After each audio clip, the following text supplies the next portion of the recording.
സൂറത്താണ് നമുക്കിന്ന് പഠിക്കാനുള്ളത്. 68-ാമത്തെ സൂറത്ത്. 29-ാമത്തെ ജുസ്ഇലാണ് ഈ സൂറത്ത് ഉള്ളത്. 29-ാമത്തെ ജുസ്ഇലെ 68-ാമത്തെ സൂറത്ത് സൂറത്തുൽ ഖലമാണ്. സൂറത്തുൽ ഖലം. ഈ സൂറത്തില് 52 ആയത്തുകളാണുള്ളത്. സൂറത്തില് 52 ആയത്തുകളാണ് ഈ സൂറത്തില് ഉള്ളത്.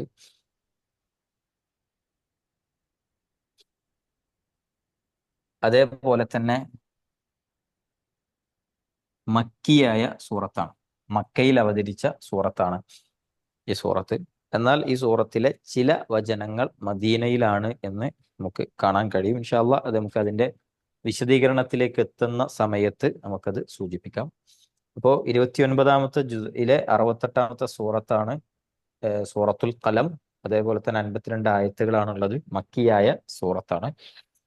ഈ സൂറത്തിൽ നമുക്ക് വിശുദ്ധ ഖുർആനിൽ കാണുന്ന പേരാണ് സൂറത്തുൽ ഖലം എന്നുള്ളത്. അതേപോലെ തന്നെ ഈ സൂറത്തിന്റെ മറ്റൊരു പേരാണ് നൂൻ എന്നുള്ളത്.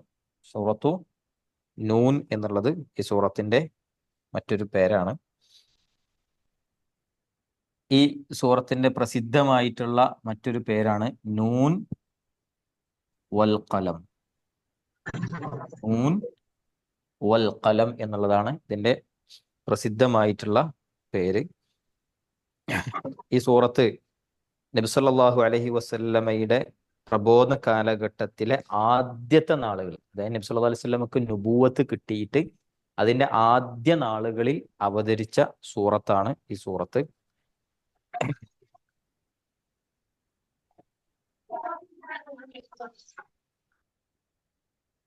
അതേപോലെ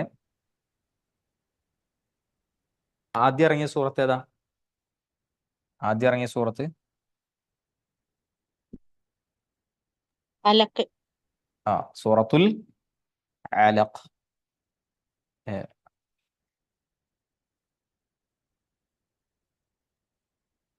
സൂറത്തുൽ അലഖാണ്. അതിനുശേഷം സൂറത്തുൽ മുദ്ദസിർ ഇറങ്ങി. അതിനുശേഷം സൂറത്തുൽ മുസമ്മിൽ ഇറങ്ങി. അതിനുശേഷം ഇറങ്ങിയ സൂറത്താണ് സൂറത്തുൽ ഖലം. അതിനുശേഷം ഇറങ്ങിയ സൂറത്താണ് സൂറത്തുൽ ഖലം. ആദ്യം സൂറത്തുൽ അലഖ് ഇറങ്ങി, പിന്നെ സൂറത്തുൽ മുദ്ദസിർ, പിന്നെ സൂറത്തുൽ മുസമ്മിൽ, പിന്നെ സൂറത്തുൽ ഖലം ആണ് ഇറങ്ങിയത് എന്ന് നമുക്ക് കാണാൻ കഴിയും. മക്ക പ്രബോധന കാലഘട്ടത്തിന്റെ തുടക്കത്തിലാണ്. ഇനി നമ്മൾ ആയത്തിലേക്ക് വന്നു കഴിഞ്ഞാൽ നൂൻ വൽ ഖലമി വമാ യസ്തുറൂൻ എന്നാണ്. നൂൻ എന്നുള്ളതാണ് ആദ്യമേ ഇതിൽ കൊടുത്തിട്ടുള്ളത്, അല്ലെ? ആദ്യം നൂൻ എന്നാണ്. ഈ അക്ഷരങ്ങൾക്ക് ഹുറൂഫുൽ തഹജ്ജി എന്നാണ് പറയാ. ഹുറൂഫുൽ തഹജ്ജി, അതായത് കേവലാക്ഷരങ്ങൾ ആണ് ഇത്. കേവലാക്ഷരങ്ങളാണ് ഇത്. ഇങ്ങനെ തുടങ്ങുന്ന പല സൂറത്തുകളുണ്ട്. ഒരക്ഷരം കൊണ്ട് തുടങ്ങുന്നത്, രണ്ടക്ഷരം കൊണ്ട്, 3, 4, 5 ഒക്കെ അക്ഷരങ്ങൾ കൊണ്ട് തുടങ്ങുന്ന ഇതുണ്ട്. നൂൻ, അതേപോലെ തന്നെ ഹാമീം, കാഫ് ഹാ യാ ഐൻ സ്വാദ് അലിഫ് ലാം മീം, അങ്ങനെ പിന്നെ തുടങ്ങുന്ന ഇത് നമുക്ക് കാണാൻ കഴിയും. ഇവിടെ നമ്മൾ മനസ്സിലാക്കേണ്ടത്, ഇങ്ങനെ കേവലാക്ഷരങ്ങൾ കൊണ്ട്, ഹുറൂഫ് തഹജ്ജി കൊണ്ട് തുടങ്ങുന്ന 10-20ഓളം സൂറത്തുകൾ ഉണ്ട്. ഈ സൂറത്തുകളിൽ ഇപ്പോൾ ഖാഫ്, അതേപോലെ തന്നെ സൂറത്തു നൂൻ, കാഫ് ഹാ യാ ഐൻ സ്വാദ്, ഹാമീം, ഇങ്ങനെ അലിഫ് ലാം മീം, ഇങ്ങനെ ഹുറൂഫു തഹജ്ജി കൊണ്ട് തുടങ്ങുന്ന സൂറത്തുകളിൽ ആദ്യം അവതരിച്ച സൂറത്താണ് സൂറത്തുൽ ഖലം. അതായത് ഇങ്ങനെ കേവലാക്ഷരങ്ങൾ കൊണ്ട് തുടങ്ങുന്ന എത്ര സൂറത്തുകൾ ഉണ്ടോ ആ സൂറത്തുകളിൽ ഏറ്റവും ആദ്യം അവതരിച്ച സൂറത്താണ് സൂറത്തുൽ ഖലം എന്നുള്ളത്. എന്നാൽ വിശുദ്ധ ഖുർആനിൽ ഏറ്റവും അവസാനം കൊടുത്തിട്ടുള്ള ഹുറൂഫു തഹജ്ജിയിലെ ഏറ്റവും അവസാനം വന്നിട്ടുള്ള സൂറത്താണ് സൂറത്തുൽ ഖലം എന്ന് പറയുന്നത്. അപ്പോൾ ഇതിൽ ആദ്യമാണ് ഇറങ്ങിയിട്ടുള്ളത്. എന്നാൽ ഓർഡർ ബേസിൽ നോക്കുമ്പോൾ ഏറ്റവും വിശുദ്ധ ഖുർആനിൽ ഏറ്റവും അവസാനമാണ് എന്നുള്ളത് നമുക്ക് കാണാൻ കഴിയും. മുസഹഫിൽ അവസാനത്തെ സൂറത്താണ് നൂൻ. അല്ലെ, നമുക്ക് എല്ലാവർക്കും അറിയാം അറബി അക്ഷരത്തിൽ ഒരു അക്ഷരമാണ് നൂൻ എന്നുള്ളത്. അല്ലെ, എന്താണ് ഇവിടെ വിശുദ്ധ ഖുർആനിൽ ഈ സൂറത്ത് തുടങ്ങുമ്പോൾ നൂൻ എന്നുള്ള ഒരു അക്ഷരം കൊണ്ട് തുടങ്ങുന്നത്? എന്താണ് അവിടെ ഉദ്ദേശം? ഇങ്ങനെ തുടങ്ങുന്നതിൽ എന്തെങ്കിലും പ്രത്യേകതകൾ ഉണ്ടോ എന്നുള്ളതാണ്. അതിന് പ്രത്യേകതകൾ ഉണ്ട് എന്നുള്ളത് നമ്മൾ മനസ്സിലാക്കണം. പണ്ഡിതന്മാർക്കിടയിൽ ഒരുപാട് അഭിപ്രായ വീക്ഷണങ്ങൾ ഇതുമായി ഉണ്ട്. ഒരുപാട് അഭിപ്രായങ്ങൾ പണ്ഡിതന്മാർക്കിടയിൽ ഇതുമായി ബന്ധപ്പെട്ടിട്ട് നമുക്ക് കാണാൻ കഴിയും. എന്തിനാണ് ഇങ്ങനെ ഒരു തുടക്കം? വിശുദ്ധ ഖുർആനിൽ 29ഓളം സൂറത്തുകൾ ഇങ്ങനെ ഉണ്ട് എന്നുള്ളതാണ്. ഇത്തരം തുടക്കം എന്തിനാണ്, എന്താണ് ഇതിന്റെ ഉദ്ദേശം എന്നുള്ളതാണ്. അതിൽ ഒരുപാട് അഭിപ്രായങ്ങൾ കാണാൻ കഴിയും. അതിൽ ചിലത് മാത്രമാണ് ഞാൻ സൂചിപ്പിക്കാൻ ഉദ്ദേശിക്കുന്നത്. ഒന്ന്, ഇതൊരു സൂറത്തിന്റെ പേരാണ് എന്നുള്ള നിലക്കാണ് ഇങ്ങനെ അക്ഷരങ്ങൾ കൊണ്ട് തുടങ്ങുന്നത് എന്നാണ് ഒരഭിപ്രായം. ഒന്ന്, സൂറത്തുകളുടെ പേരാണ് എന്നുള്ളതാണ്. രണ്ടാമത്തേത്, അള്ളാഹുവിന്റെ പേര് അറിയിക്കാനാണ് എന്നുള്ളതാണ്. അല്ലെ, അള്ളാഹിന്റെ ഒരു പേരാണ് എന്ത്? അർ-റഹ്മാൻ. അല്ലെ, അർ-റഹ്മാൻ. ഇതിൽ അവസാനം എന്തുണ്ട്? നൂന് ഉണ്ട്. ആ നൂനാണ് അവിടെ എടുത്തു കൊടുത്തത് അള്ളാഹിന്റെ പേരാണ് എന്ന് അറിയിക്കാൻ വേണ്ടിയാണ് എന്നുള്ളതാണ് രണ്ടാമത്തെ ഒരു അഭിപ്രായം. ഇതൊക്കെ തഫ്സീറുകളിൽ പണ്ഡിതന്മാര് കൊടുക്കുന്ന അഭിപ്രായങ്ങളാണ്. രണ്ടാമത്തേത് ദുന്നൂൻ എന്നുള്ള ഒരു പ്രവാചകനുണ്ട്. ആരാണ് ദുന്നൂൻ എന്ന പേരിൽ അറിയപ്പെടുന്ന പ്രവാചകൻ? അറിയോ? ദുന്നൂൻ എന്നുള്ള പേരിൽ യൂനുസ് നബി അലൈഹിസ്സലാം. അല്ലെ, യൂനുസ് നബി അലൈഹിസ്സലാമക്ക് ദുന്നൂൻ എന്ന് പറയലുണ്ട്.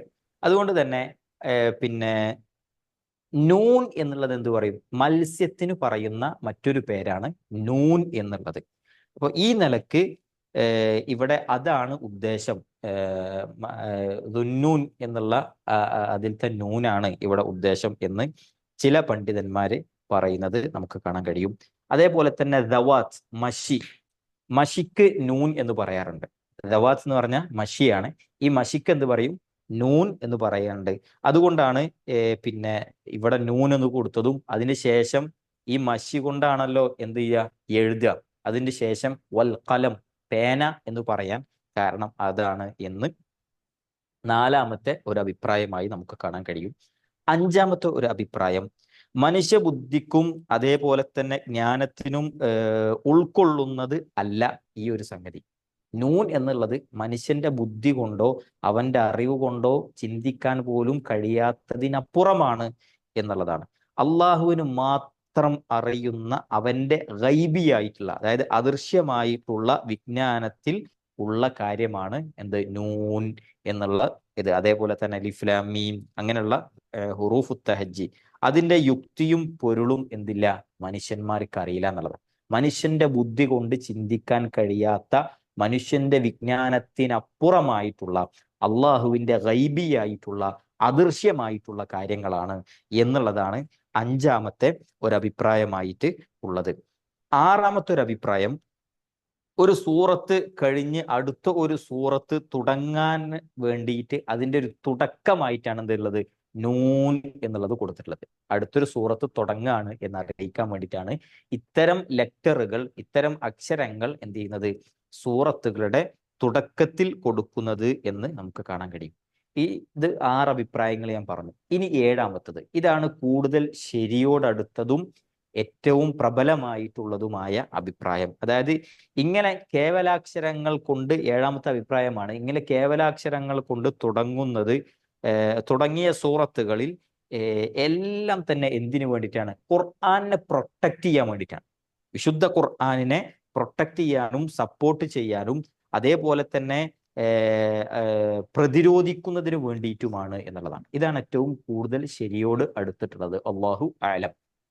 വിശുദ്ധ ഖുർആന്റെ സംരക്ഷണം, വിശുദ്ധ ഖുർആന്റെ അതേപോലെ തന്നെ വിശുദ്ധ ഖുർആനെ സപ്പോർട്ട് ചെയ്യുന്നതിനും വിശുദ്ധ ഖുർആനിനെ പ്രതിരോധിക്കുന്നതിനും വേണ്ടിയിട്ട്, മറ്റുള്ള ആളുകളിൽ നിന്ന് പ്രതിരോധം തീർക്കുന്നതിനും വേണ്ടിയിട്ടാണ് ഇത്തരം അക്ഷരങ്ങൾ കൊണ്ട് അല്ലാഹു സുബ്ഹാനഹു വ തആല തുടങ്ങുന്നത് എന്ന് നമുക്ക് കാണാൻ കഴിയും.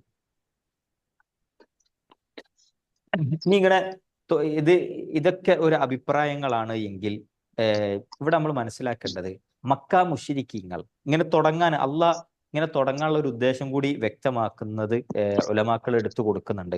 അതായത് മക്ക മുശ്രിക്കീങ്ങൾ ഖുർആൻ അള്ളാന്റെ വചനമല്ല എന്ന് പറഞ്ഞവരാണ്. അല്ലെ, അത് ഇന്നുണ്ട് ആൾക്കാർ അങ്ങനെ.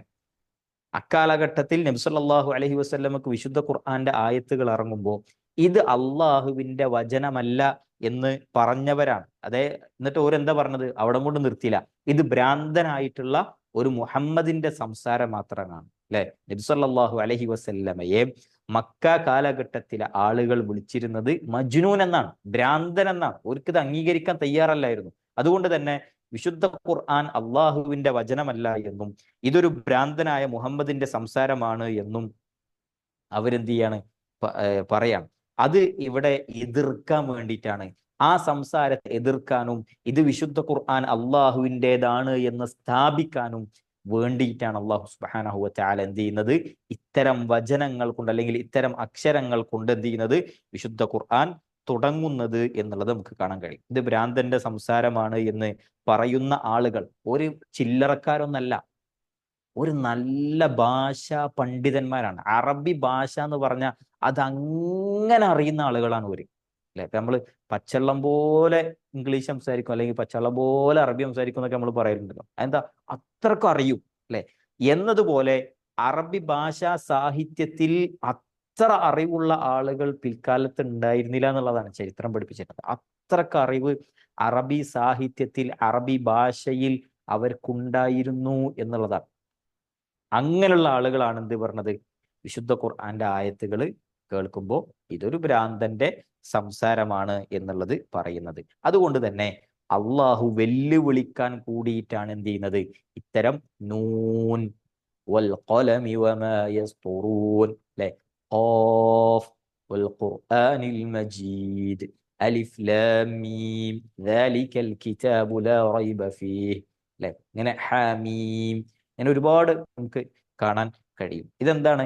അവരെ വെല്ലുവിളിക്കാൻ വേണ്ടിയിട്ടാണ്. നിങ്ങൾ ഇത് വിശുദ്ധ ഖുർആൻ ഇത് ഭ്രാന്തനായ മുഹമ്മദിന്റെ സംസാരമാണ് എന്ന് നിങ്ങൾ പറയുന്നുണ്ട് എങ്കിൽ ഇതാ നൂൻ വൽ ഖലമി വമാ യസ്തുറൂൻ, നിങ്ങൾക്ക് നന്നായിട്ട് അറബി ഭാഷ അറിയാലോ, സാഹിത്യം അറിയാലോ, എല്ലാം അറിയാലോ, കൊണ്ടുവരൂ, ഇതേപോലെ ഒന്ന് നിങ്ങൾ കൊണ്ടുവരൂ എന്ന് അവരെ അറിയിക്കുന്നതിന് വേണ്ടിയിട്ടാണ് അള്ളാഹു വെല്ലുവിളി സ്വരത്തിലാണ് ഇത്തരം അധ്യായങ്ങൾ ഇറക്കിയിട്ടുള്ളത് എന്നുള്ളതാണ്. എന്നാൽ അവർക്ക് സാധിച്ചിട്ടുണ്ടോ? സാധിച്ചിട്ടില്ല. ഇനി ഖിയാമത്ത് നാൾ വരെ അതിന് കഴിയുമില്ല എന്നുള്ളതാണ്. അപ്പോൾ ഇത് രണ്ട് കാര്യങ്ങളാണ്. ഒന്ന്, ഇത് അള്ളാഹുവിന്റെ വചനമാണ് എന്ന് അവരെ ബോധ്യപ്പെടുത്താനും ഇതിൽ നിന്ന് ഇതുപോലെ ഒന്ന് കൊണ്ടുവരാൻ നിങ്ങൾക്ക് കഴിയില്ല എന്ന് അവരെ ബോധ്യപ്പെടുത്താനുമാണ് അള്ളാഹു എന്ത് ചെയ്തിട്ടുള്ളത്? ഇത്തരം വചനങ്ങൾ കൊണ്ട് അല്ലെങ്കിൽ ഇത്തരം അക്ഷരങ്ങൾ കൊണ്ട് വിശുദ്ധ ഖുർആനിലെ 29 സൂറത്തുകൾ തുടങ്ങിയിട്ടുള്ളത്. നിങ്ങൾ ഇത് അള്ളാന്റെ വചനാണെന്ന് ഓരണ്ട് ബോധ്യപ്പെടുത്താൻ. അതേപോലെ തന്നെ നിങ്ങൾക്ക് ഇങ്ങനത്തെ ഒന്ന്, നിങ്ങൾ അത്രക്ക് ഭാഷ അറിയുന്നവരാണ്, സാഹിത്യകാരന്മാരാണ്, പക്ഷേ ഇതുപോലൊന്നും നിങ്ങൾ കൊണ്ടുവരാൻ നിങ്ങൾക്ക് കഴിയില്ല എന്ന് അവരെ ബോധ്യപ്പെടുത്താനാണ് 29 സൂറത്ത് അള്ളാഹു സുബ്ഹാനഹു വ തആല ഇത്തരം അക്ഷരങ്ങളിലൂടെ കൊണ്ടുവന്നിട്ടുള്ളത് എന്നാണ്. രണ്ടാമത്തെ കാര്യം, ഈ സൂറത്ത് തുടങ്ങുമ്പോൾ അല്ലെ നൂൻ എന്നാണ് തുടങ്ങുന്നത്. അപ്പൊ ജനങ്ങളുടെ ശ്രദ്ധ പിടിച്ചു പറ്റും. അത് ആർക്ക് ചിലപ്പോ നമുക്കിപ്പോ എന്തായാലും പ്രത്യേകിച്ച് ഒരു പുതുമ തോന്നിക്കൊള്ളണമെന്നില്ല. നൂൻ വൽ ഖലമി വമാ യസ്തുറൂൻ ഖാഫ് വൽ ഖുർആനിൽ മജീദ്, അല്ലെ, അലിഫ് ലാം മീം ദാലികൽ കിതാബു ലാ റൈബ ഫീഹി, അല്ലെ, തൻസീലു മിർ റബ്ബിൽ ആലമീൻ. നമുക്ക് വലിയ പുതുമൊന്നും ചിലപ്പോൾ നമുക്ക് തോന്നിക്കൊള്ളണമെന്നില്ല. പക്ഷേ അറബി ഭാഷ നന്നായി അറിയുന്ന ഒരാളെ സംബന്ധിച്ചിടത്തോളം, അറബി സാഹിത്യം അറിയുന്ന ഒരാളെ സംബന്ധിച്ചിടത്തോളം അത്തരം തുടക്കങ്ങൾ വലിയ അത്ഭുതങ്ങൾ അവന്റെ മനസ്സിൽ സൃഷ്ടിക്കുന്നുള്ളതാണ്.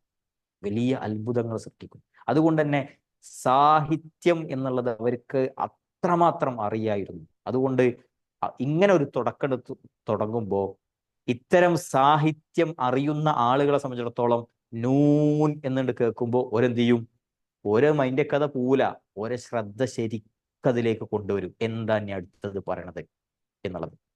അപ്പോ അവരുടെ ശ്രദ്ധ പിടിച്ചു പറ്റാനും ഇത് അള്ളാഹുവിന്റെ വചനമാണ് എന്നവരെ ബോധ്യപ്പെടുത്താനും ഇതുപോലൊന്നും നിങ്ങൾക്ക് കൊണ്ടുവരാൻ കഴിയില്ല എന്നവരെ ബോധ്യപ്പെടുത്താനും വേണ്ടിയിട്ടാണ് അള്ളാഹു സുബ്ഹാനഹു വ തആല ഇത്തരം അക്ഷരങ്ങളിലൂടെ എന്ത് ചെയ്യുന്നത്, അവരോട് അഭിസംബോധന ചെയ്യുന്നത്, അല്ലെങ്കിൽ വിശുദ്ധ ഖുർആന്റെ ആയത്തുകൾ ഇറക്കുന്നത്. കാരണം പദ്യമായും ഗദ്യമായും അവർക്ക് ധാരാളം കാര്യങ്ങൾ അവർക്കറിയാമായിരുന്നു എന്നുള്ളത് നമുക്ക് കാണാൻ കഴിയും.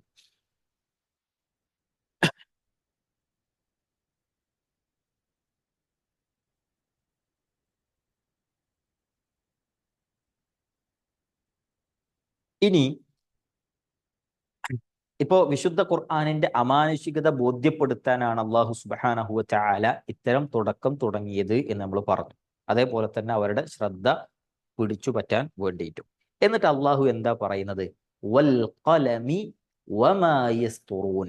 വൽ ഖലം, പേന തന്നെയാണ് സത്യം, അല്ലെങ്കിൽ എഴുത്തുകോല് തന്നെയാണ് സത്യം എന്നുള്ളതാണ്. ഇവിടെ വാവുൽ ഖസമാണ്, അതായത് സത്യം ചെയ്യാൻ വേണ്ടിയിട്ടാണ്.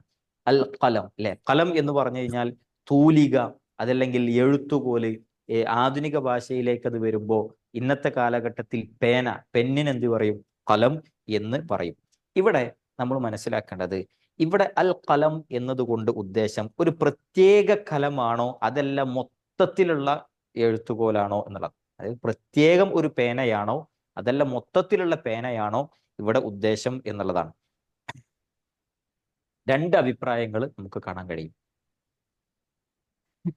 ഇവിടെ നമ്മൾ മനസ്സിലാക്കേണ്ടത്, അള്ളാഹു സുബ്ഹാനഹു വ തആല ആദ്യം സൃഷ്ടിച്ചത് പേനയെയാണോ അതല്ല പിന്നെ അർഷിനെയാണോ എന്നുള്ളതാണ്. ഏതായിരിക്കും?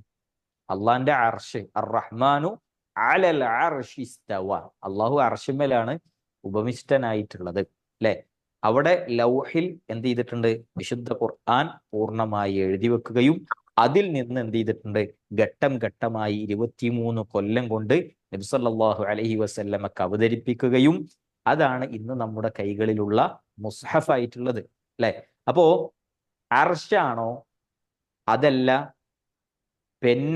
പേനയാണോ ആദ്യം സൃഷ്ടിച്ചിട്ടുള്ളത് എന്നുള്ളതാണ്. ചിലർ പറഞ്ഞു അർഷാണ് എന്ന്, ചിലർ പറഞ്ഞു പെന്നാണ് എന്ന്. നമുക്ക് ഹദീസിൽ കാണാൻ കഴിയും, ഇന്ന അവ്വല മാ ഖലഖല്ലാഹുൽ ഖലം. അള്ളാഹു ആദ്യം സൃഷ്ടിച്ചത് പേനയെയാണ്, അത് എഴുത്തുകോലാണ് എന്നാണ്. എന്നിട്ട് എന്ത് പറഞ്ഞു? പേനയോട് എഴുതാൻ പറഞ്ഞു. അപ്പൊ പേന തിരിച്ചു ചോദിക്കുന്നുണ്ട്, ഞാൻ എന്താണ് എഴുതേണ്ടത്? അപ്പൊ അള്ളാഹു പറയുന്നുണ്ട്, മഖാദീറുസ് സമാവാതി വൽ അർദ്. ആകാശ ഭൂമികളിലെ ഖദറുകൾ, അതായത് നടക്കാനിരിക്കുന്ന മുഴുവൻ കാര്യങ്ങളും എഴുതി വെക്കാൻ പറഞ്ഞു. ഞാൻ ഈ പറയുന്ന സംസാരം, അല്ലെങ്കിൽ ഇന്ന് നമ്മൾ ഈ കേട്ടുകൊണ്ടിരിക്കുന്ന ഈ ക്ലാസ് ഇന്നത്തെ ദിവസം ഇത്ര സമയത്ത് തുടങ്ങുമെന്നും ഇത്ര സമയത്ത് അത് അവസാനിക്കുമെന്നും അത് അള്ളാഹു സുബ്ഹാനഹു വ തആല അവന്റെ ഖദറാക്കിയ ആ ഖദർ അള്ളാന്റെ ഖദറിലുള്ളതാണ്. അത് ആ പേനയോട് എഴുതാൻ വേണ്ടി പറഞ്ഞതിന്റെ അടിസ്ഥാനത്തിൽ എഴുതി വെക്കുകയും അതിന്റെ അടിസ്ഥാനത്തിലാണ് ഇന്ന് ഇവിടെ ഈ ക്ലാസ് നടക്കുന്നത്. എന്താണോ അള്ളാഹ് തീരുമാനിച്ചത് അത് എവിടെ എന്ത് ചെയ്യുന്നു? നടക്കുന്നു എന്നുള്ളത് നമുക്ക് കാണാൻ കഴിയും. അപ്പോ ഇവിടെ അള്ളാഹു സുബ്ഹാനഹു വ തആല പേനയെ പടച്ചു എന്നുള്ളതാണ്, അല്ലെ?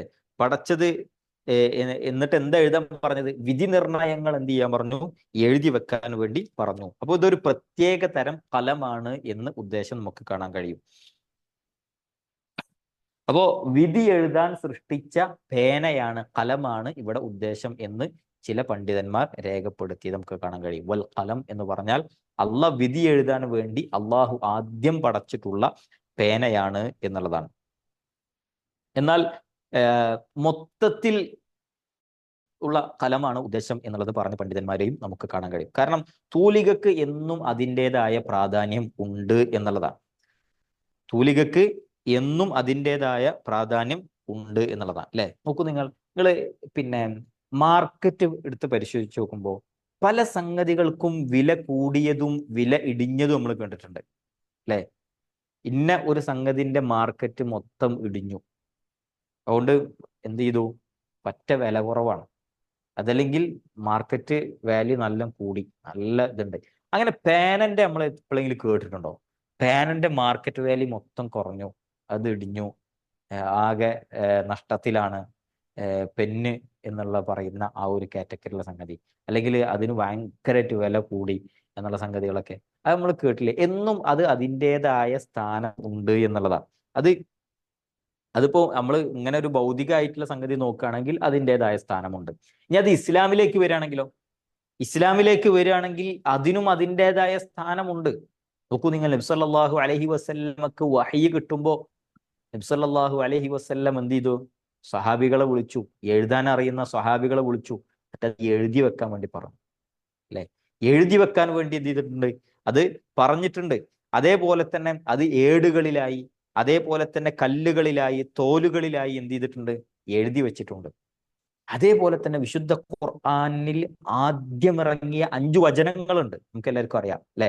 ഇഖ്റ ബിസ്മി റബ്ബിക്കല്ലദീ ഖലഖ് ഖലഖൽ ഇൻസാന മിൻ അലഖ് ഇഖ്റ വറബ്ബുക്കൽ അക്റം അല്ലദീ അല്ലമ ബിൽ ഖലം. അല്ലെ, ആദ്യത്തെ 5 വചനങ്ങളിൽ സ്ഥാനം പിടിച്ചിട്ടുണ്ട് ഖലം എന്ന് പറയുന്ന ആ ഒരു പദം.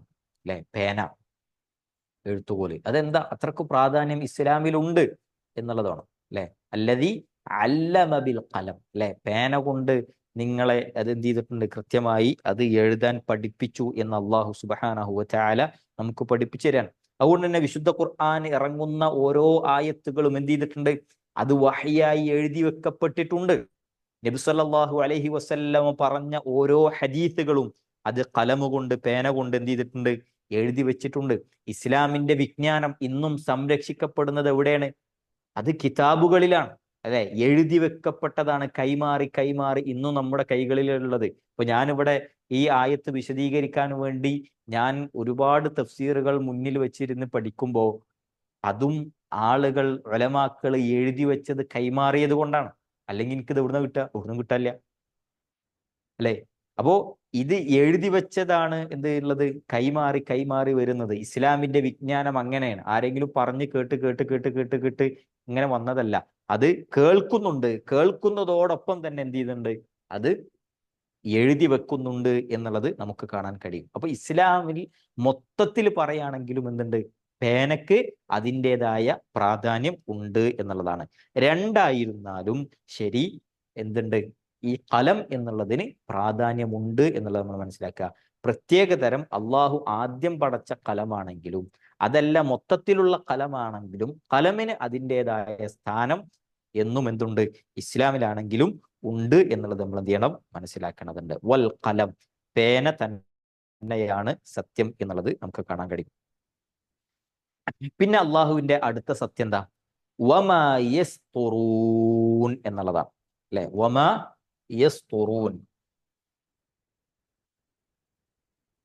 ഞാന് ഇതുവരെ പറഞ്ഞ നിങ്ങൾക്ക് മനസ്സിലാവുണ്ടോ? അതോ മനസ്സിലാവില്ലെങ്കിൽ ചോദിക്കണം കേട്ടോ. സതറ, യസ്തുറു,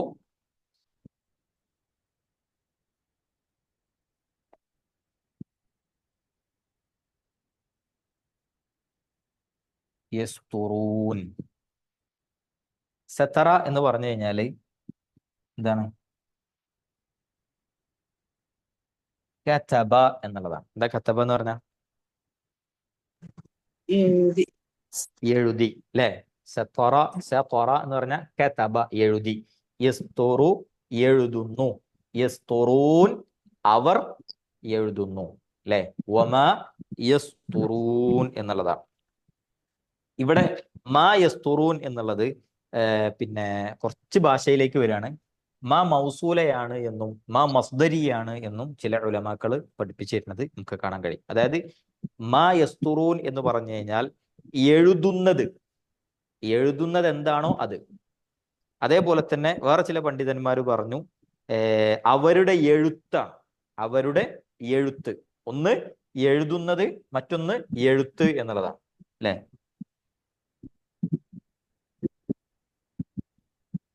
എഴുതുന്നത്, എഴുത്ത്, ഇതാണ് എന്നുള്ളത് നമുക്ക് കാണാൻ കഴിയും.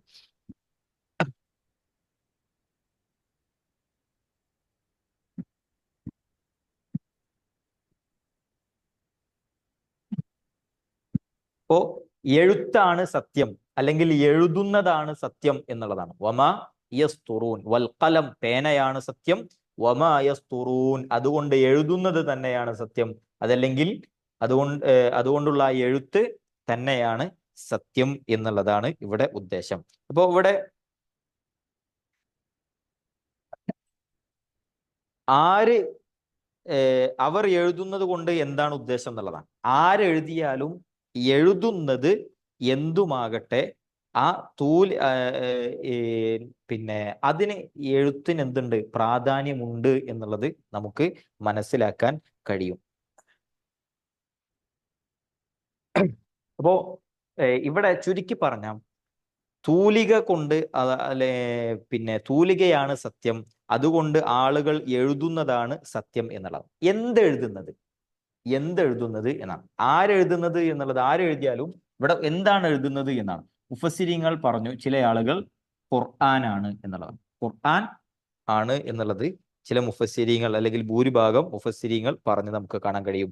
അതേപോലെ തന്നെ നബി സല്ലല്ലാഹു അലൈഹി വസല്ലമക്ക് ഇറങ്ങിയ വഹ്യ്, നബി സല്ലല്ലാഹു അലൈഹി വസല്ലമക്ക് ഇറങ്ങിയ വഹിയാണ് എഴുതുന്നത് എന്നതുകൊണ്ട് ഉദ്ദേശം എന്നുള്ളതാണ്. അത് ആരെഴുതിയാലും ശരി, എന്താണ് എഴുതുന്നത് എന്നുള്ളതാണ്. അത് വിശുദ്ധ ഖുർആനാണ്, അതേപോലെ തന്നെ വഹിയാണ് എന്നുള്ളതാണ്.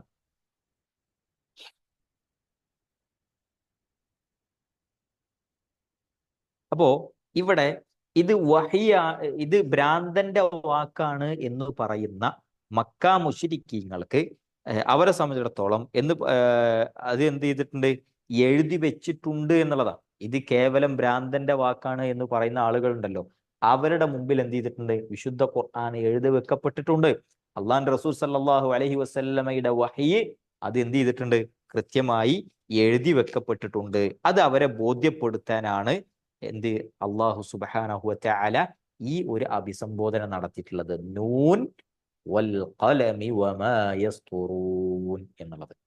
അള്ളാഹു ഇങ്ങനെ പ്രയോഗിക്കാൻ കാരണം ഇതവരെ ബോധ്യപ്പെടുത്തിയിട്ടുണ്ട്, അവരെ ബോധ്യപ്പെടുത്താനാണ് എന്നുള്ളതാണ്.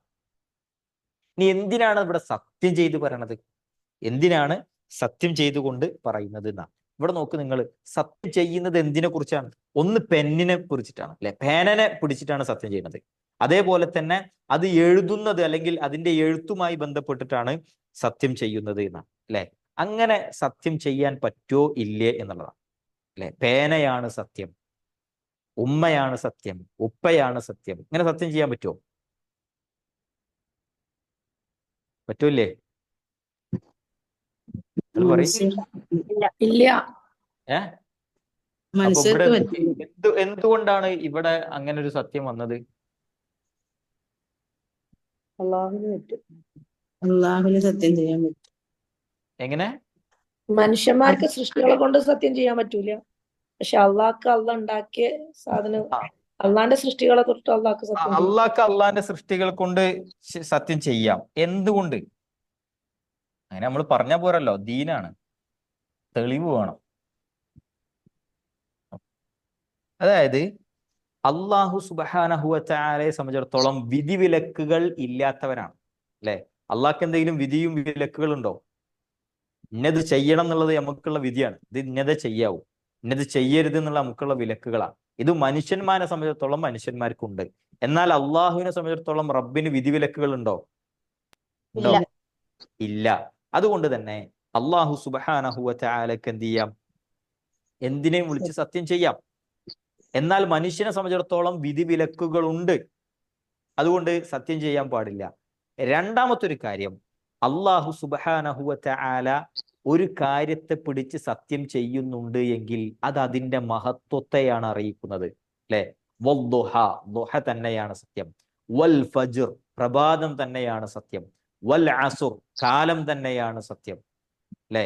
അതേപോലെ തന്നെ അള്ളാഹു സുബ്ഹാനഹു വ തആല പറഞ്ഞു, വസ്സമാഇ ദാതിൽ ബുറൂജ് വൽ യൗമിൽ മൗഊദ് വശാഹിദിൻ വമശ്ഹൂദ്. ഇതൊക്കെ അള്ളാഹു സത്യം ചെയ്ത കാര്യങ്ങളാണ്. അപ്പൊ ഇതിന് അതിൻ്റെതായ മഹത്വമുണ്ട് എന്നുള്ളത് അറിയിക്കുന്നു. അള്ളാഹ് ഒരു സംഗതിയെ പിടിച്ച് സത്യം ചെയ്തിട്ടുണ്ടെങ്കിൽ അതിന് അതിൻ്റെതായ മഹത്വം ഉണ്ട് എന്നുള്ളതാണ്. എന്നാൽ മനുഷ്യന്മാരെ സംബന്ധിച്ചിടത്തോളം അത്തരം സത്യങ്ങൾ പാടില്ല എന്നുള്ള റസൂൽ സല്ലല്ലാഹു അലൈഹി വസല്ലം പറഞ്ഞു, ലാ തഹ്ലിഫു ബിഗൈരില്ല, അള്ളാഹു അല്ലാത്തവരെ കൊണ്ട് നിങ്ങൾ എന്ത് ചെയ്യരുത്, സത്യം ചെയ്യരുത് എന്ന് നബി സല്ലല്ലാഹു അലൈഹി വസല്ലം പറഞ്ഞു. അല്ലെ, ലാ തഹ്ലിഫു ബി ആബായിക്കും, നിങ്ങളുടെ പിതാക്കന്മാരെ കുറിച്ച് പിടിച്ചുകൊണ്ട് എന്റെ ഉപ്പയാണ് സത്യം, എന്റെ ഉമ്മയാണ് സത്യം, നബിയാണ് സത്യം, ഖുർആനാണ് സത്യം, അല്ലെങ്കിൽ തലയെ തൊട്ട് സത്യം ചെയ്യുക, ഇതൊന്നും എന്ത് ചെയ്യാൻ പാടില്ല, ചെയ്യാൻ പാടില്ല. ചെയ്തു കഴിഞ്ഞാൽ എന്താണ്?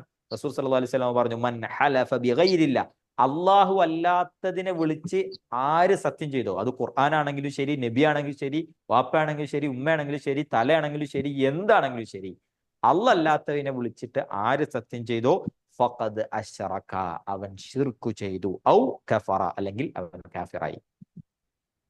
അത്രക്ക് ഗൗരവമുണ്ട്. അതുകൊണ്ട് വിശ്വാസിയെ സംബന്ധിച്ചിടത്തോളം അവൻ സത്യമേ പറയാവൂ. കളവ് എന്ന് പറയുന്ന സംഗതി വിശ്വാസിയുടെ ജീവിതത്തിൽ ഉണ്ടാകാൻ പാടില്ല. അതുകൊണ്ട് തന്നെ എപ്പോഴും ഇങ്ങനെ സത്യം ചെയ്യേണ്ട ഒരു ആവശ്യം വിശ്വാസിയെ സംബന്ധിച്ചിടത്തോളം ഇല്ല.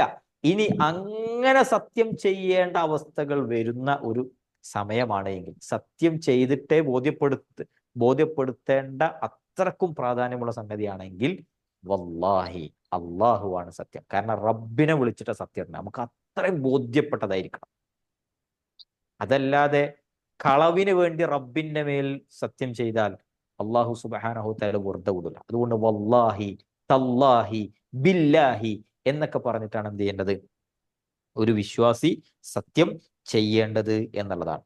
ഇനി ഇവിടെ നമ്മൾ മനസ്സിലാക്കേണ്ട മറ്റൊരു കാര്യം, സത്യം ചെയ്ത് ഒരു കാര്യം പറയുന്നുണ്ട് എങ്കിൽ അത് തീർപ്പാക്കാൻ വേണ്ടിയിട്ടാണ്. അല്ലെ, ഇപ്പൊ നമ്മളൊരു സംഗതി പറയണേ, സത്യമായിട്ടും ഞാൻ അത് ചെയ്യൂല എന്ന് പറഞ്ഞാൽ എന്താണ്? അത് നമ്മളുടെ തീരുമാനമാണ്. ഇനി അതിമ എന്തു പറഞ്ഞിട്ടും കാര്യമില്ല. സത്യമായിട്ടും ഞാനത് ചെയ്യൂല എന്ന് ഒരാള് നമ്മളോടൊരു കാര്യം ചെയ്യാൻ വേണ്ടി പറഞ്ഞു, അപ്പൊ നമ്മൾ തിരിച്ചു പറയാം, സത്യമായിട്ടും ഞാനത് ചെയ്യൂല, എന്നോട് പറഞ്ഞിട്ട് കാര്യമില്ല എന്ന് പറഞ്ഞാൽ എന്താ? അത് നമ്മളെ തീരുമാനമാണ്. അല്ലെ, അതവിടെ തീർപ്പാക്കി കൊടുക്കുക. ഇനി അതിന്റെ മേലെ ഒരു സംസാരം ഇല്ല എന്നുള്ളതാണ്. അത് തീർപ്പാണ്. അല്ലെ, എന്നതുപോലെ തന്നെയാണ് അള്ളാഹു സുബ്ഹാനഹു വ തആല സത്യം ചെയ്തിട്ട് ഒരു കാര്യം പറഞ്ഞാൽ അത് അള്ളാന്റെ തീരുമാനം, അള്ളാഹ് തീർപ്പാക്കാണ് ചെയ്യുന്നത് എന്നാണ്. അതായത് ഇവിടെ സത്യം ചെയ്ത് അള്ളാഹു സുബ്ഹാനഹു വ തആല 3 കാര്യങ്ങളാണ് ഉറപ്പിക്കുന്നത്. ഇവിടെ വൽ ഖലമി വമാ യസ്തുറൂൻ, പേനയാണ് അതുകൊണ്ട് എഴുതുന്നത് തന്നെയാണ് സത്യം എന്ന് പറഞ്ഞിട്ട് അള്ളാഹ് സത്യം ഇട്ടുകൊണ്ട് 3 കാര്യങ്ങൾ ഇവിടെ ഉറപ്പിക്കുകയാണ്. ഇൻഷാ അള്ളാഹ് അത് വരും ആയത്തുകളിൽ നമുക്ക് പഠിക്കാം. എന്താണ് അള്ളാഹു സുബ്ഹാനഹു വ തആല സത്യം ചെയ്ത് ഉറപ്പിക്കുന്നത്, തീരുമാനിക്കുന്നത് എന്നുള്ളത് ഇൻഷാ അള്ളാഹ് നമുക്ക് വരും അടുത്ത തിങ്കളാഴ്ച ഇൻഷാ അള്ളാഹ് നമുക്ക് പഠിക്കാം. അള്ളാഹു സുബ്ഹാനഹു വ തആല ഖൈറു പ്രദാനം ചെയ്യുമാറാകട്ടെ. നമ്മൾ മനസ്സിലാക്കുക, ഇൻഷാ അള്ളാഹ് അതൊരു കേവലം ഒരു ആവേശത്തിന്റെ പുറത്ത് നമ്മൾ ഇരിക്കേണ്ട ക്ലാസ്സുകളല്ല. നമ്മുടെ മരണം വരെ നമ്മുടെ ജീവിതത്തോട് ചേർത്ത് വെക്കേണ്ടതാണ് വിശുദ്ധ ഖുർആൻ പഠനം എന്ന് പറയുന്നത്. അത് ആഴമേറിയ തദബ്ബറുൽ ഖുർആൻ, ഖുർആനെ കുറിച്ച് ആലോചിക്കാൻ, ഉറ്റാലോചിക്കാൻ ഉലമാക്കൾ നമ്മളെ പഠിപ്പിച്ചിട്ടുണ്ട്. കേവലം പാരായണം മാത്രമല്ല, അതിന്റെ അർത്ഥം വായിക്കലോ മനസ്സിലാക്കലോ മാത്രമല്ല, എന്തുകൊണ്ട് ഈ ആയത്ത് അവതരിച്ചു, എന്താണ് ഈ ആയത്തിന്റെ ഉദ്ദേശം, ഇതുകൊണ്ട് എങ്ങനെയാണ് ഒരു വിശ്വാസി അമൽ ചെയ്യേണ്ടത്, അല്ലെങ്കിൽ ഈ ആയത്തിൽ നിന്ന് ഇന്നെനിക്ക് കിട്ടുന്ന പാഠം എന്താണ്, ഇങ്ങനെ ഓരോന്നും വിശുദ്ധ ഖുർആനിന്റെ ഓരോ ആയത്തുകളിലൂടെ ഇറങ്ങിച്ചെന്നുകൊണ്ട് പഠിക്കൽ നമ്മുടെ ഓരോരുത്തരുടെയും ഉത്തരവാദിത്തമാണ്, ബാധ്യതയാണ്. ആ നിലക്ക് ഈ ഒരു പഠന സംരംഭത്തെ നോക്കിക്കാണാനും മുടങ്ങാതെ ഈ ഒരു വിശുദ്ധ ഖുർആൻ പഠിക്കുന്നതിൽ ഭാഗവാക്കാകാനും നമ്മൾ ഓരോരുത്തരും തയ്യാറാകുക. അള്ളാഹു സുബ്ഹാനഹു വ തആല ഇത്രയും സമയം നമ്മളിൽ നിന്ന് പൂർണ്ണമായും ഖബൂൽ ചെയ്യുന്ന ഒരു സമയമാക്കി മാറ്റുമാറാകട്ടെ. വിശുദ്ധ ഖുർആൻ തുടർന്നും മരണം വരെ പഠിക്കാനുള്ള തൗഫീഖ് അള്ളാഹു നമുക്ക് അവർക്കും നൽകി അനുഗ്രഹിക്കുമാറാകട്ടെ. അഖൂലു ഖൗലി ഹാദാ വഅസ്തഗ്ഫിറുല്ലാഹ ലീ വലക്കും ഫസ്തഗ്ഫിറൂഹു ഇന്നഹു ഹുവൽ ഗഫൂറുർ റഹീം. അല്ലാഹുമ്മ ഇജ്അൽ ദൗലത്തൽ ഇമാറാത്ത് ആമിനൻ മുത്മഇന്ന وسائر بلاد المسلمين. ربنا آتنا في الدنيا حسنة وفي الآخرة حسنة وقنا عذاب النار. آمين آمين برحمتك يا أرحم الراحمين. والحمد لله رب العالمين والله تعالى أعلم. والسلام عليكم ورحمة الله وبركاته.